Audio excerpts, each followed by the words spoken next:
My question asks to find the increasing, decreasing, concave up, concave down, local extreme values, and inflection points for this graph, or for this function, f of x equals x squared minus x minus 1. Well, first of all these things can be done graphically. Back in algebra, you could have graphed this originally, and you could have found the vertex, which is negative b over 2a, which is 1/2, comma, and then plug that in and you get 1/4 minus 1/2, which is, which is negative 5/4. So my point would be 1/2, comma, let's make these by ones. So there's 1. So that would make this 1/2. And negative 5/4 would be negative 1 1/4. So it's right there. There's my vertex. And then it's opening, this graph is opening up because it's positive leading coefficient. So your x-intercept, if you wanted to find, they didn't ask, but if you wanted to find the x-intercepts, you would use the quadratic formula because it doesn't factor, and you would get, I'm just going to roughly put the numbers in there. Let's see, 1. So I'm going to go over, it's going to be somewhere about there and somewhere about here are my two intersection points. You can do that by using quadratic formula. I won't bore you with that. So it's something like that. The y-intercept was negative 1, good thing, because that's where I happen to go through right there, which is negative 1. There's your y-intercept. Right. So that's how you graph that original function. But they're asking us to do this with calculus. And so the way to do this with calculus is to take the derivative. I'll do this in red. The derivative is equal to 2x minus 1. And if you set the derivative equal to 0, if I set that equal to 0, I get x equals 1/2, which is that same number, which tells me where my max or min is on my original graph. So I'm going to graph the derivative in red. There's 1/2 right there. And you'll notice that that point is on the x-axis and it corresponds to the max or min point of my original function. It's always going to happen.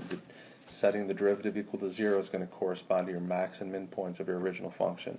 Now, this graph, notice, has a positive slope, so it's going up 2 over 1. Up 2 over 1, that's what the graph is doing. I actually went up 1 over 1/2, but it's the same difference. And it's doing this. So your graph is going to look like this. There is my f prime of x graph in red. And now my double derivative, I'll do this in green, my f double prime of x is just going to equal 2. Take the derivative of the derivative, and you get x equals 2. So remember, that's right here. So there is your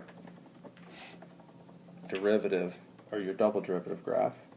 And you'll notice that that is always positive. Since it's always positive, the original graph, I'm sorry, let me go back and explain now. Now that I have my pictures, what do these all mean? Well, the question said, when is the original function increasing? I'm going to do this in red because the increasing and decreasing has to do with the derivative graph. The original function is increasing wherever the derivative is positive. So you'll see that the derivative is positive from 1/2 to positive infinity. And when is the original function decreasing? Well, it's decreasing wherever the derivative graph is negative, which is from 1/2, which is from negative infinity to 1/2. That's when the original function is decreasing. Okay, and you can see that in the picture if you look at the original function. If you draw in tangent lines, it's increasing everywhere to the right of that vertex point on your original function, and it's the slopes of the tangent lines are all going down, or they're all negative to the left of it. So it's decreasing to the left, and it's increasing to the right of that vertex. But the shortcut way to do that with just using analytical methods is just to set your derivative equal to 0, and then find out when it's positive and negative. You'll see sometimes people, I didn't need to in this instance, but sometimes it's beneficial to draw just a, I forget what they call it. What do they call it? When you draw this and you put the 1/2 in there, you put negative over here and positive over here, sign analysis? Oh, yeah. Sign analysis. You call it sign analysis. So this means it's decreasing, and this means it's increasing. Okay? So the next thing they said is, when is it concave up and concave down? Well, that has to do with the double derivative, and you'll see the double derivative is always positive. So if the double derivative is greater than 0, then it's concave up. If the double derivative was less than 0 at any points, it would be concave down at that point. But you can see in the original graph, it's just a parabola opening up, so it's always going to be concave up, which is consistent with the fact that the double derivative is a positive number. And the other question is, find any local extreme values. Well, the extreme values come from setting the original derivative,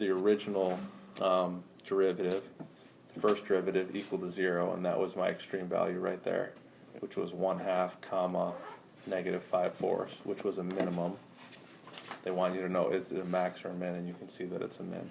And then any inflection points, well, it's only concave up, so there are no inflection points. The way you'd find inflection points is by setting the double derivative equal to 0, but you can't set that equal to 0 because there's no variables.